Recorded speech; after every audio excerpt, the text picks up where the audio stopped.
Hello students, welcome to my channel. तो अभी ये थर्ड ईयर के 5th सेमेस्टर की जो क्लास है सभी सब्जेक्ट्स की वो हमने शुरू कर दी है। सक्सेस मास्टर पॉइंट जैसा कि आपके सभी सब्जेक्ट को कंप्लीट करवा रहा है नए सिलेबस के अकॉर्डिंग। ये बात आपको पता है, 2 साल तक आप लोगों ने हमारे साथ पढ़ा है। अब आप लोग थर्ड ईयर में आ चुके हैं और आपको तो पता ही है कि थर्ड ईयर में आते ही आपके हर सब्जेक्ट के 2 पेपर होंगे। तो सभी सब्जेक्ट का जो नया सिलेबस है वो डिस्कस कर लिया गया है। चैनल पे सभी की प्लेलिस्ट बना दी गई है। आज के वीडियो के माध्यम से हम आपके बीए 5th सेमेस्टर सोशियोलॉजी के पेपर 1 का यूनिट नंबर 2 का पार्ट 2 पढ़ने वाले हैं। अब आप कहेंगे पार्ट 2, तो यस, क्योंकि ऑलरेडी एक वीडियो अपलोडेड है यूनिट नंबर 2 पर। क्योंकि एक यूनिट के अंदर कई सारे टॉपिक होते हैं और अब आप थर्ड ईयर में आ गए हैं तो छोटा छोटा पढ़ेंगे क्या, इतना आपको पढ़ना है ना कि जो आप अच्छे से एग्ज़ाम में लिख सकें और पूरा मार्क्स ले आ सकें। तो चीज़ों को समझना भी तो ज़रूरी है। तो देखिए, यूनिट नंबर 2 में आपको क्या पढ़ना है कि ऑगस्ट काम्टे जो कि सोशियोलॉजी के फादर हैं, जनक हैं समाजशास्त्र के, उनके 3 तरह के सिद्धांत आपको पढ़ने हैं। 3 तरह की विचारधाराएं हैं ऑगस्ट काम्टे की। पहला है पॉजिटिविज्म यानी प्रत्यक्षवाद का सिद्धांत। दूसरा आपका है ऑगस्ट काम्टे का विज्ञानों का पदानुक्रम। और तीसरा है 3 स्तरों का नियम यानी लॉ ऑफ 3 स्टेजेस। ये तीसरा टॉपिक है। तो यूनिट नंबर 2 के पार्ट 1 में हमने पॉजिटिविज्म और विज्ञानों का पदानुक्रम पढ़ लिया है। और यूनिट नंबर 1 पर भी 3 वीडियोस ऑलरेडी मैंने अपलोड कर दी हैं। प्लेलिस्ट की लिंक मिल जाएगी आपको इसी वीडियो के डिस्क्रिप्शन बॉक्स में। अगर आप इसके अलावा अदर जो भी सब्जेक्ट पढ़ रहे हैं like English literature, political science, history, education, home science, Hindi, सभी की क्लास चैनल पे चल रही हैं। चलिए देखते हैं ऑगस्ट काम्टे का ये सिद्धांत लॉ ऑफ 3 स्टेजेस का, यानी 3 स्तरों का नियम हिंदी में इसको कहा जाता है। देखिए, ऑगस्ट काम्टे ने लॉ ऑफ 3 स्टेजेस का ये जो सिद्धांत है 1822 ईस्वी में दिया था। उस समय ऑगस्ट काम्टे की जो उम्र थी 24 वर्ष थी। मात्र 24 वर्ष की उम्र में ही इन्होंने 3 स्तरों के नियम का सिद्धांत प्रतिपादित किया था। 3 स्तरों का ये सिद्धांत होता क्या है, सारी चीज़ें आपको आज वीडियो में समझ में आ जाएंगी। देखिए, 3 स्तरों का जो नियम है इसके अन्य नाम भी हैं। पहला नाम है मानव प्रगति का नियम, दूसरा है 3 स्तरीय सिद्धांत और ज्ञान के विकास का नियम। कहने का तात्पर्य यह है कि ऑगस्ट काम्टे जो हैं उन्होंने मानव के बौद्धिक विकास का जो विकास हुआ है, मानव की विकास, बौद्धिक विकास जो हुआ है वो 3 स्तरों में हुआ है। और 3 स्तरों में ऑगस्ट काम्टे ने बांट दिया है। इसीलिए इस सिद्धांत को 3 स्तरों का नियम कहा जाता है।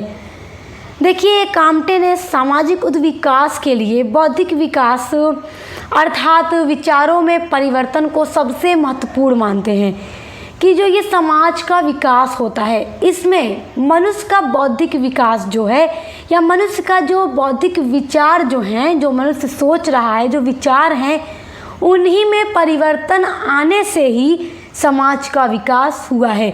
और इसी चीज़ पर ऑगस्ट काम्टे यकीन करते हैं।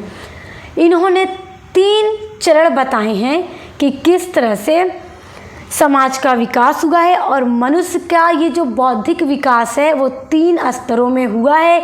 उसके 3 स्तर उन्होंने बताए हैं। पहला स्तर है धार्मिक स्तर, जिसको इंग्लिश में थियोलॉजिकल स्टेज कहा जाता है।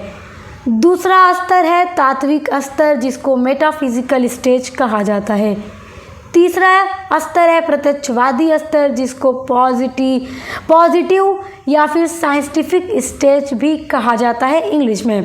तो देखिए, आगे वीडियो में हम तीनों को डिटेल में अभी चर्चा करने वाले हैं। 3 स्तरों का ये जो नियम है वह अध्ययन करता है मानव के बौद्धिक विकास के बारे में। काम्टे जी ने बताया है कि मानव मस्तिष्क जो है वो 3 स्तरों से होकर गुजरता है, जिसमें धीरे धीरे उसके सोचने का तरीका और प्रकृति और समाज को समझने का नज़रिया विकसित होता है।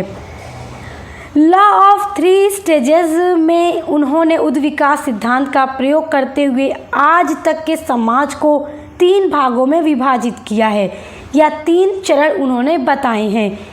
काम्टे जी ने प्राचीन समाज से लेकर यूरोप के सभ्य समाज तक जो मानव समाज का विकास हुआ है उसकी यात्रा को बताया है। इसके उन्होंने 3 चरण बताए हैं कि जैसे जैसे समाज विकसित होता जाता है तो वैसे वैसे मानव ज्ञान भी विकसित होता जाता है, और मानव के ये जो ज्ञान विकसित हुए हैं उन्हीं पर ये 3 स्तर ऑगस्ट काम्टे ने बताया है, जिसमें पहला स्तर है धार्मिक स्तर। तो आइए इसको स्पष्ट रूप से पढ़ते हैं और समझते हैं।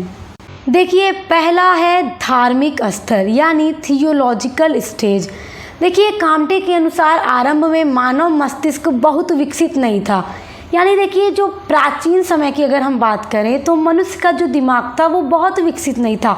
आज के टाइम में अगर आप किसी भी व्यक्ति को देखें, वो बहुत स्मार्ट हो चुका है, उसके सोचने का नज़रिया, रहने का नज़रिया बहुत बदल चुका है। तो प्राचीन समय में ऐसा नहीं था, ये बात बता रहे हैं ऑगस्ट काम्टे। अतः उस व्यवस्था का ज्ञान धार्मिक स्वरूप का था, मतलब लोग धर्म पर बहुत ज़्यादा यकीन रखते थे। धर्म की विशेषताएं समाज में उस वक्त बहुत ज़्यादा थी और लोग धार्मिक दृष्टि से ही हर चीज़ को सोचते थे। समाज में कुछ अच्छा हो जाए, समाज में कुछ बुरा हो जाए, कोई व्यक्ति के साथ कोई घटना हो जाए तो लोग धर्म के ही आधार पर सोचते थे कि ईश्वर के द्वारा ये सब हो रहा है, उन्होंने ही किया है। अलौकिक शक्ति में वो विश्वास रखते थे। सारी चीज़ें वैसे मैंने नोट की है सिर्फ आपकी आसानी के लिए, ताकि आपको नोट्स भी मिलता रहे। तात्पर्य यह है कि आरंभिक स्तर में मनुष्य घटनाओं की व्याख्या अलौकिक शक्ति के आधार पर करता था, जैसा कि अभी मैंने आपको बताया है। मनुष्य हर घटना के पीछे ईश्वरीय शक्ति को ही मानता था कि कोई ना कोई ईश्वरीय शक्ति है जिसके कारण कोई ना कोई घटना समाज में होती है। इसमें व्यक्तियों के सोचने विचारने का ढंग धर्म पर आधारित होता था। धर्म की विशेषताएं बहुत अधिक थी, हर कोई धार्मिक दृष्टि से ही सोचता था। ज्ञान, नियम, विश्वास, व्यवस्था व सामाजिक या प्राकृतिक घटनाओं के लिए दैवीय शक्ति को ही उत्तरदायी माना जाता था। अगर 2 पत्थर आपस में रगड़ के आग जल जाए, प्राचीन समय में मानव ने इसी तरह से आग जलाई थी, तो उसके पीछे भी वो ईश्वरीय शक्ति को ही मानता था। मतलब उसके सोचने समझने का तरीका कुछ इस तरीके का था। देखिए, काम्टे के अनुसार धार्मिक स्तर के भी 3 उपस्तर हैं। जो धार्मिक स्तर आपने अभी समझा, तो काम्टे ने धार्मिक स्तर के भी 3 उप स्तर बताए हैं, यानी धार्मिक स्तर के अंदर भी 3 स्तर हैं, जिसमें पहला स्तर है प्रेतवाद, दूसरा है बहुदेवतावाद, तीसरा है एक देवतावाद। पहला समझते हैं, प्रेतवाद को समझते हैं। प्रेतवाद के स्तर में प्राकृतिक चीज़ों का मानवीकृत किया जाता था। पेड़ों, नदियों, पर्वत आदि की पूजा इसलिए की जाती थी क्योंकि लोगों में ऐसी धारणा रहती थी कि प्राकृतिक चीज़ें देवी देवताओं में निवास स्थान। देखिए, धार्मिक स्तर का जो पहला उपस्तर है प्रेतवाद, तो प्रेतवाद के स्तर में जो भी मनुष्य थे वो क्या करते थे कि सभी प्राकृतिक चीज़ों जैसे कि पेड़ हो गया, पर्वत हो गया, नदियाँ, झील, पहाड़ आदि चीज़ों की पूजा किया करते थे, क्योंकि उस समय मनुष्य का इसी में विश्वास था कि जो प्राकृतिक चीज़ें होती हैं उसी में ईश्वर निवास करता है। जो देवी देवता हैं वो इसी में निवास करते हैं, ये प्राकृतिक चीज़ें ही उनका निवास स्थान है। लेकिन फिर जैसे जैसे मनुष्य के मस्तिष्क में विकास होता गया, उसके सोचने का तरीका बदलता गया, वैसे वैसे मानव ज्ञान में परिवर्तन आता जाता है। तो फिर उस तरीके से धार्मिक जो स्तर था वो बहुदेवतावाद तक पहुंचता है, प्रेतवाद से होते हुए बहुदेवतावाद से ही आप समझ सकते हैं कि बहुत सारे देवी देवताओं की पूजा करना। देखिए, धीरे धीरे मनुष्य के ज्ञान में परिवर्तन आता है, बदलाव आता है और प्रेतवाद का रूप मिटता जाता है और बहुदेवतावाद की भावना लोगों में आ जाती है। और इस प्रक्रिया में घरेलू देवताओं की स्थापना की जाती है कि देवी देवताओं को अपने घर में रखकर उनकी पूजा की जाए, और साथ साथ लोग एक साथ अनेक देवताओं में मतलब विश्वास रखने लगे कि बहुत सारे देवी देवताएं हैं, हम उन पर विश्वास रखते हैं और उनमें उनकी पूजा करने लगे। और देखिए धीरे धीरे जैसे जैसे विकास होता जाता है तो फिर बहुदेवतावाद से मनुष्य एक देवतावाद तक पहुंचता है, और एक देवतावाद धार्मिक स्तर का तीसरा उपस्तर है। एक देवतावाद का मतलब एक देवता या ईश्वर की पूजा करना और उनमें विश्वास रखना। देखिए जैसे जैसे मानव के मस्तिष्क के साथ साथ मानव ज्ञान में वृद्धि होती जाती है, वैसे वैसे ही बहुदेवतावाद का स्थान समाप्त हो जाता है और उसका स्थान एक देवतावाद ले लेता है। इस अवस्था में मनुष्य ने ये अनुभव किया कि भले ही देवताओं के नाम अनेक हैं पर देवता क्या है, एक है। काम्टे के अनुसार एक देवतावाद धार्मिक स्तर के चिंतन का सर्वोच्च स्तर है कि एक ही देवता में विश्वास करना चाहिए। तो इस तरह धार्मिक स्तर में मनुष्य इन 3 स्तरों से होकर गुजरता है जैसे जैसे उसके मस्तिष्क का विकास होता है। अब देखिए दूसरा स्तर है ज्ञान का तात्विक स्तर। ज्ञान के विकास का दूसरा स्तर तात्विक स्तर है, और मानव ज्ञान का यह जो दूसरा स्तर है वो धार्मिक और प्रत्यक्षवादी स्तर के बीच एक कड़ी का काम करता है, क्योंकि पहला स्तर धार्मिक, तीसरा स्तर प्रत्यक्षवादी, तो बीच वाला स्तर कौन सा हुआ, तात्विक स्तर यानी दूसरा स्तर। इस स्तर के ज्ञान में विभिन्न घटनाओं की धारणा ना तो अलौकिक शक्ति के आधार पर की जाती है, ना ही तर्क एवं विवेक के आधार पर की जाती है। दरअसल मनुष्य को स्टेज तक आते आते इन चीज़ों में विश्वास हो गया कि अब जो भी घटनाएं हो रही हैं इनके पीछे कोई ईश्वरीय या देवी देवताओं की शक्ति नहीं है, और न ही वो तर्क के आधार पर सोच रहा था, क्योंकि तात्विक स्तर में भी अभी तार्किक और तर्क का और विवेक का अभाव था। इसलिए वो किस तरह से सोचता था देखते हैं। दरअसल अदृश्य शक्ति के आधार पर घटनाओं की धारणा की जाती थी कि जो चीज़ें हो रही हैं वो अदृश्य हैं, वो दिख नहीं रही हैं, मगर इनके पीछे कोई अलौकिक शक्ति या देवी देवताओं की शक्ति नहीं है, लेकिन कुछ न कुछ तो है जो अदृश्य है, और उसी शक्ति के आधार पर मनुष्य ने सोचना शुरू कर दिया। इसमें व्यक्तियों के सोचने समझने कार्य करने का ढंग अमूर्त शक्तियों पर आधारित हो जाता है। अमूर्त का मतलब जो न दिख रहा हो। व्यक्ति मानने लगता है कि जो समस्त घटनाएं हैं अलौकिक शक्ति नहीं बल्कि अमूर्त शक्तियाँ, आत्मा, परमात्मा, ज्ञान आदि अमूर्त शक्तियों से उत्पन्न होती हैं। तो तात्विक स्तर पर मनुष्य की सोच कुछ इस तरह से डेवलप होती है, वो अलौकिक शक्ति में न विश्वास करके किसी अदृश्य या अमूर्त शक्ति में विश्वास करता है कि समाज में हो रही घटनाएं इन्हीं कारणों से हो पा रही हैं। तीसरा स्तर है प्रत्यक्षवादी स्तर।